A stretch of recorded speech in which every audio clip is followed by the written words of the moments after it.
doorashooyinka madaxweynaha iyo tan baarlamaanka ee dhexeysa bisha Agoosto.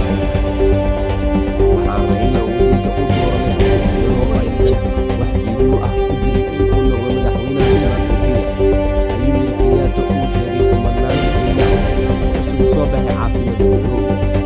Dhawaaqista ayaa isugu keenaysa labada qoys ee ugu sarreeya siyaasadda Kenya, kuwaas oo taariikh ku lahaa in ay ka soo horjeestaan.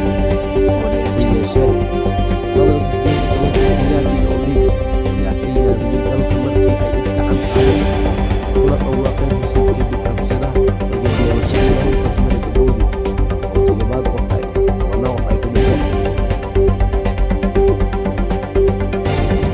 Bishii tagtay, xisbiga Jubilee Kenyatta ayaa ku dhawaaqay in uu biiriyo isbahaysiga Azimio iyo Jubilee ee uu hogaamiyo Odinga.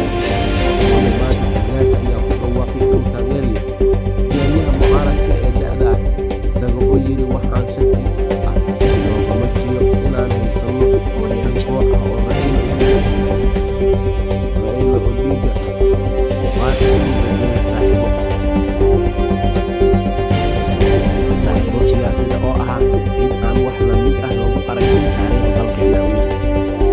Waxaan aqbalayaa magacaabista aniga oo ka dhexdhexaadinaya una qoraya dhalinyarada dhawaaqista ayaa sidoo kale timid kadib markii ninkii loo arkay bedelo Kenyatta William Ruto oo sidoo kale ah musharax madaxweyne xisbiga Jubilee oo 54 jir ah, markaana uu Kenyatta mar ayaa ka warharay in dhinac loo qeexay kadib heshiiskii ay 2018 gaareen Kenyatta iyo Odinga.